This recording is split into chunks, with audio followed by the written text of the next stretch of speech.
kau bilang? Mata buta, tangan putus, kaki buntung. Betul. Kemudian mereka bertakbir. Allahu Akbar. Ini orang yang selama ini kami sedang cari-cari. Loh, siapa mereka? Tiba-tiba 4 orang ini masuk ke dalam tenda. Membuka, tutup kepalanya. Wajahnya dibuka dan dicium-ciumi, dipeluk-peluk. Ini adalah sahabat Nabi yang terakhir wafat. Sisa dari sahabat Nabi yang semuanya sudah nggak ada. Ini masih ada satu. Dan baru saja hari ini meninggal. Maka di hari ini sudah nggak ada lagi sahabat Nabi yang hidup. Siapa? Namanya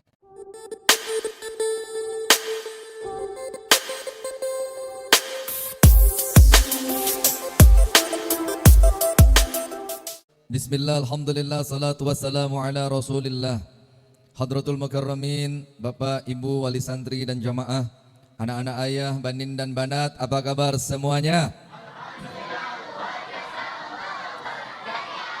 Ibu, Bapak sekalian, kalau pandangan kita tertuju pada anak-anak ini, kita banyak mendapati wajah-wajah baru. Karena di antara mereka ada beberapa yang santri baru mukim pekan ini, minggu ini. Ada sebagian yang sudah betah, tapi banyak juga yang belum Tapi kelihatannya tadi yang pada ngantuk-ngantuk, kelihatannya itu tanda bahwa kamu udah betah. Biasanya kalau yang belum betah susah ngantuknya, tidur juga susah. Nah ini banyak yang pada ngantuk, berarti kamu kebanyakan udah pada santri baru itu. Kalau santri lama ngantuk, ya bukan urusan betah nggak betah. Jangan-jangan kamu keturunan Ashabul Kahfi, yang tidur 300 tahun. Ya, alhamdulillah, doakan ya ibu-ibu semuanya. Ini anak yang pada belum betah, bapak-bapak doakan. Mudah-mudahan cepat betah. Kamu bilang gak betah, ayah pernah mondok, ayah juga pernah gak betah.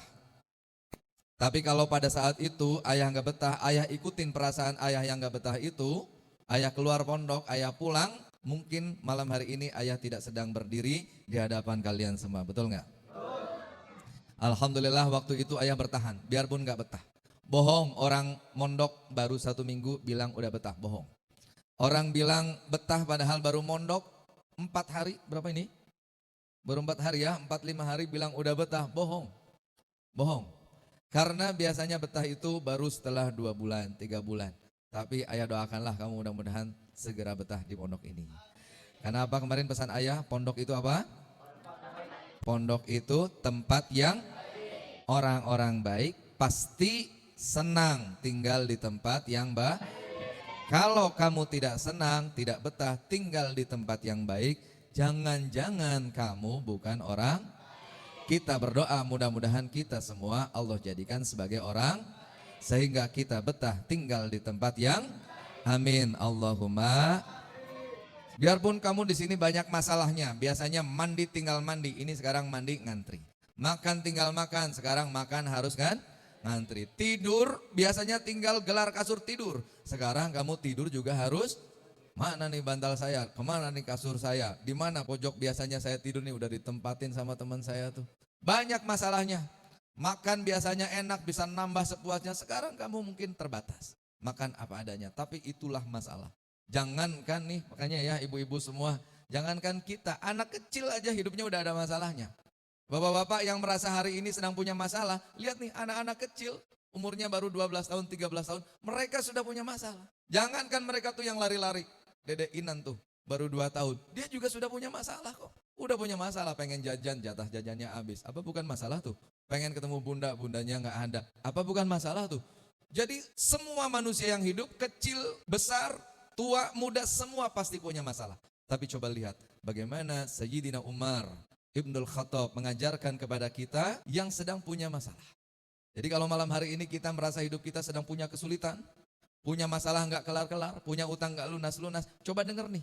Nasihat bukan dari ayah, ini nasihat dari seorang yang sangat-sangat hebat, sangat dekat dengan Rasulullah SAW. Namanya Umar Ibnul Khattab. Siapa? Umar Ibnul Khattab ini orang yang kuat. Bagaimanapun dia kuat, dia tetap dicoba dengan musibah. Umar bin Khattab ini orang pemberani, tapi bagaimanapun dia berani tetap mendapatkan musibah. Umar bin Khattab ini orang yang hebat, tapi bagaimanapun dia hebat, hidupnya penuh dengan masalah. Apalagi kita yang tidak sehebat Umar, kita yang tidak sekuat Umar, kita yang tidak seberani Umar. pasti hidup kita senantiasa akan dipenuhi dengan masalah demi masalah. Tapi ingat, Nabi Muhammad SAW pernah ngasih tahu kita, kalau pengen tahu orang yang sedang disayang oleh Allah, kalau pengen tahu orang yang sedang dicinta oleh Allah, kalau pengen tahu orang yang sedang dirindukan oleh Allah, lihat siapa di antara kalian yang hidupnya sedang punya masalah. Innallaha idza ahabba abdan ibtalahu. Sesungguhnya Allah kalau sedang cinta, kalau sedang jatuh cinta kepada seorang hamba, niscaya Allah akan berikan kepadanya masalah demi masalah. Jadi yang hari ini sedang punya masalah, alhamdulillah. Umar Ibn Khattab pernah menyampaikan nasihat yang sangat indah. Beliau menyampaikan, wallahi mabtulitu bibaliyatin illa wa kana lillahi ta'ala alayya fiha arba'u ni'amin. Demi Allah, aku tidak pernah diuji dengan satu saja musibah, dengan satu saja kesulitan, kecuali setiap kali ada musibah datang, saya selalu mendapatkan 4 kenikmatan, sehingga aku paling tidak bersyukur 4 kali atas musibah yang menimpaku. Kenapa beliau bisa katakan seperti itu? Kenapa Umar Ibn Khattab mengatakan setiap dapat musibah selalu ada 4 kenikmatan? Apa rupanya 4 kenikmatan itu? Beliau lanjutkan dalam nasihat selanjutnya. Awwaluha, yang pertama dari 4 itu, idza lam takun fi dini, aku bersyukur karena musibahku terjadi kepada diriku sepanjang musibah itu tidak menimpa agamaku. Apapun musibahnya, apapun kesulitannya, hartakah itu, uangkah itu, rumahkah itu, pasangan hidupkah itu, anakkah itu, enggak apa-apa, sepanjang musibah itu tidak menimpa pada agamaku. Apa musibah agama contohnya? Contohnya Allah membuat kita malas pergi ke masjid.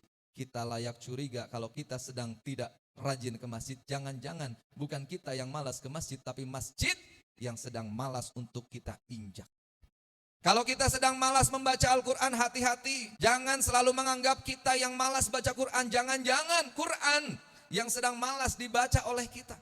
Kalau kita sedang malas ibadah, jangan selalu beranggapan bahwa kita malas ibadah. Jangan-jangan Allah yang sedang tidak mengkehendaki kita untuk beribadah. Na'udzubillah, tsumma na'udzubillah. Yang kedua, beliau menyampaikan wathani, idza lam takun a'dhamu minha. Aku bersyukur karena aku yakin sebetulnya Allah mampu memberikan musibah lebih besar daripada yang saat ini sedang aku alami. Kalau sekarang hutang kita 100 juta, bersyukur karena sebenarnya Allah bisa saja menjadikan utang kita bukan 100 juta, tapi 200 juta. Kalau utang kita hari ini 1 miliar, alhamdulillah. Karena sebetulnya Allah bisa saja membuat utang kita jadi 2 miliar. Kan ayah pernah cerita dulu tuh, ada satu pengembara, musafir, safar pergi dari satu kota ke kota yang lain. Berangkat dari satu tempat ke tempat yang lain, namanya Abdullah bin Muhammad. Satu hari Abdullah bin Muhammad ini sedang mengendarai kuda, melintas di satu padang pasir, saking lelahnya, saking capeknya, kemudian dia beristirahat. Ketika dilihat bekal makanannya, oh ternyata makanan sudah habis. Cadangan air minum juga sudah habis. Bingung dia. Ya Allah, kemana lagi nih saya minta? Padang pasir. Gak ada orang lewat, gak ada orang tinggal. Akhirnya dia memacu lagi kudanya. Kemudian di satu tempat dia menemukan satu kemah kecil, kemahnya lusuh. Tapi dia cukup bersyukur, alhamdulillah. Mungkin pemilik kemah ini, pemilik tenda ini bisa memberikan setidaknya minum kepadaku. Kemudian dibukalah kelambunya, mengucapkan assalamualaikum. Dijawab dari dalam, waalaikumsalam. Betapa kagetnya Abdullah bin Muhammad ini, karena yang dia lihat di dalam tendanya, yang dia saksikan di dalam kemah itu ternyata orang dengan keadaan yang sangat-sangat memprihatinkan. Bagaimana keadaannya? Yang dia lihat adalah seorang yang tangannya dua-duanya putus, kakinya dua-duanya buntung, matanya dua-duanya buta. Tapi apa yang membuat Abdullah bin Muhammad heran? Yang membuat Abdullah bin Muhammad heran, orang dengan keadaan sedemikian rupa itu sangat menyedihkan. Tangannya putus, kakinya buntung, matanya buta, tapi lisannya tidak pernah berhenti mengucapkan syukur. Alhamdulillah, alhamdulillah, alhamdulillah. Ditanya oleh Abdullah bin Muhammad, ya Syekh, wahai orang tua, boleh aku bertanya? Boleh. Apa yang mau kau tanyakan? Wahai orang tua, apa yang membuat engkau selalu bersyukur? Mana yang kamu syukuri? Nikmat apa yang kamu syukuri? Tendamu kering, gak ada makanan, gak ada minuman. Engkau tinggal sendiri, tanganmu putus, kakimu buntung, matamu buta. Apa yang engkau syukuri sehingga lisanmu tidak pernah berhenti dari mengucap syukur. Alhamdulillah, alhamdulillah, alhamdulillah. Beliau kemudian tersenyum. Saya mengatakan, wahai anak muda, tahukah engkau bahwa Allah telah memberiku nikmat yang sangat banyak. Allah telah memberiku rizki yang sangat-sangat banyak sampai aku tidak bisa menghitungnya. Ditanya oleh Abdullah bin Muhammad, apa? Coba tunjukkan nikmat rizki apa yang Allah berikan kepadamu sementara keadaanmu seperti ini. Beliau menjawab, ketahuilah Allah bisa saja, kapan saja meruntuhkan langit di atas sana, menimpaku dan membuat aku binasa. Tapi Allah tidak melakukan itu adalah rizki.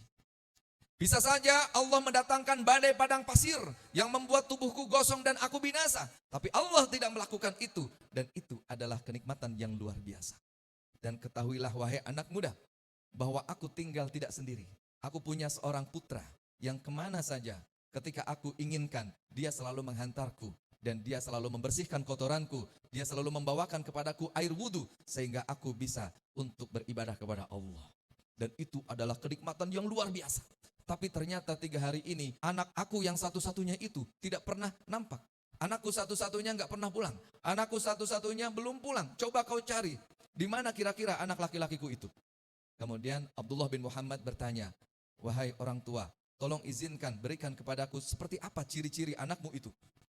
Orang tua itu kemudian menjawab, di padang pasir ini tidak ada yang tinggal kecuali aku dengan anakku. Kalau kau cari, ketemu dengan satu orang, aku bisa pastikan dia adalah anakku.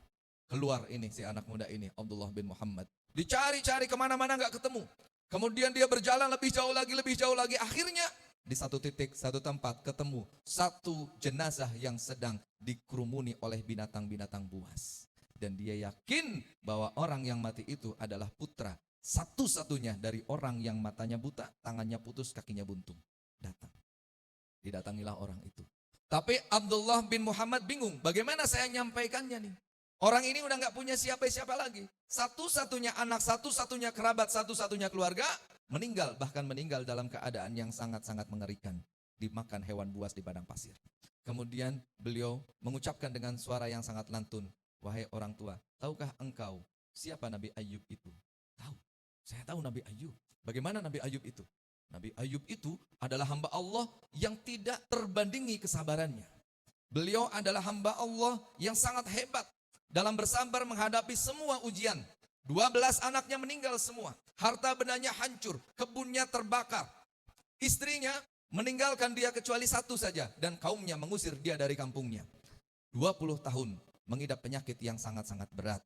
Itulah kesabaran Nabi Ayub alaihi salatu wassalam. Kemudian Abdullah bin Muhammad mengatakan, wahai orang tua, aku berharap mudah-mudahan engkau menjadi bagian kecil dari sekian besar kehebatan Nabi Ayub dalam bersabar. Karena anakmu aku telah temukan sedang dicabik-cabik oleh serigala dan binatang buas di padang pasir.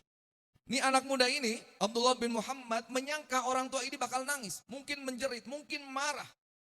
Tapi ternyata yang dia dapati sama sekali berbeda dengan apa yang dia pikirkan. Karena ternyata orang tua yang dia dapati ini begitu mendapatkan berita bahwa anaknya sedang dicabik-cabik oleh serigala, dia malah tersenyum. Seraya mengucapkan, Alhamdulillah. Ditanya lagi, orang tua, tolong jelaskan kepadaku, anakmu mati dimakan serigala, kau ucapkan Alhamdulillah. Beliau mengucapkan, benar aku ucapkan Alhamdulillah. Sebab Allah telah menganugerahkan kepadaku seorang anak yang saleh, yang berbakti, yang sejak hidup sampai hari ini, aku belum pernah menemukan dia ketika melakukan perbuatan maksiat. Dia selamat dan dia akan menjadi penghuni jannah. Alhamdulillah. Kemudian tidak lama setelah itu, orang tua ini kemudian menghembuskan nafas yang begitu dalam, kemudian dikeluarkan, mengucapkan la ilaha illallah dan orang ini meninggal dunia. Kaget ini Abdullah bin Muhammad, ya Allah.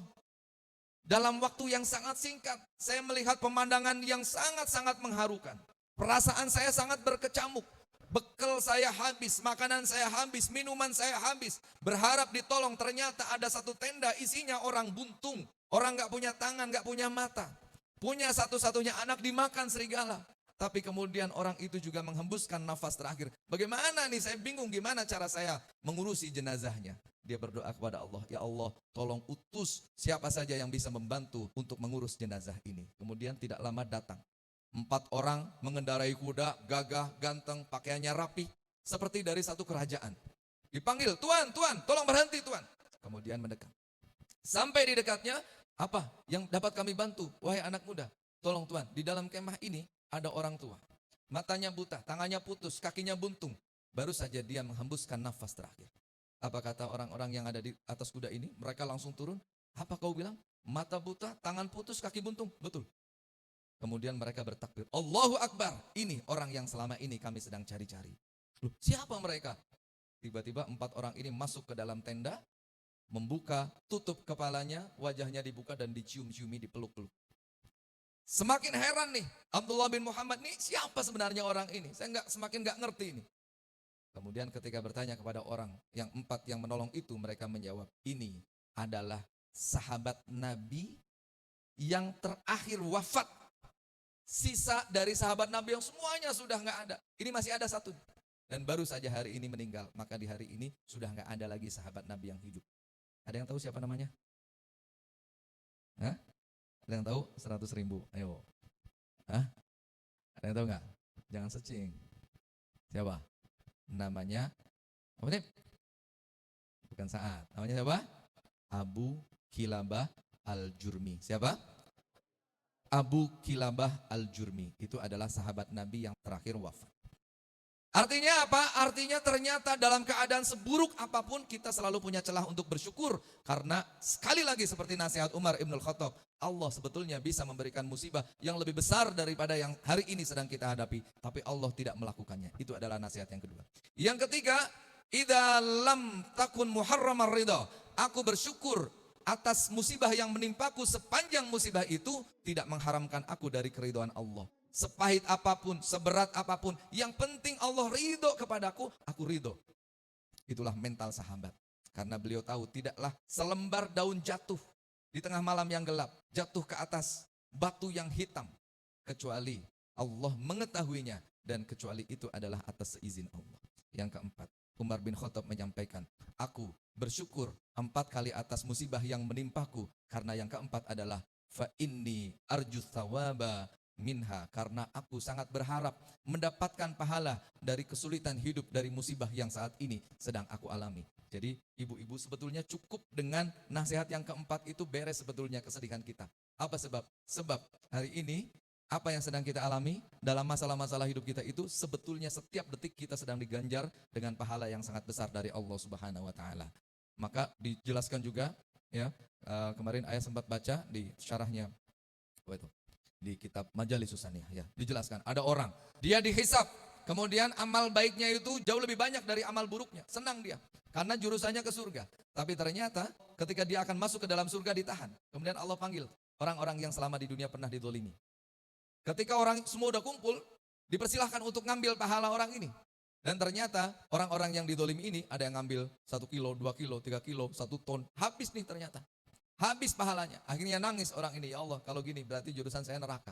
Tapi kemudian Allah menenangkan orang itu, tenang wahai hambaku, aku masih menyimpan pahala untukmu yang banyaknya, beratnya 70 kali lipat daripada pahala yang barusan saja hilang. Pahala apa itu ya Allah? Itu adalah pahala kesabaranmu ketika engkau tertimpa musibah di dunia. Ya Allah kalau begitu, kembalikan aku ke dunia dan berikan kepadaku musibah sebanyak-banyaknya dan seberat-beratnya. Karena hari ini aku sudah tahu betapa besarnya pahala untuk bersabar menghadapi musibah. Mudah-mudahan Allah menenangkan kita. Jadi hidupnya tenang, tetap bahagia, tetap bersabar. Karena sesulit apapun, insya Allah, Allah akan menyediakan jalan keluar untuk setiap masalah kita. Allah adalah zat yang tidak pernah salah untuk memilih bahu mana yang kuat untuk diberikan beban dan ujian. Mudah-mudahan Allah menuntun kita semua dan mudah-mudahan kita senantiasa dikaruniakan kekuatan untuk bersabar. Wal afu minkum. Assalamualaikum warahmatullahi wabarakatuh.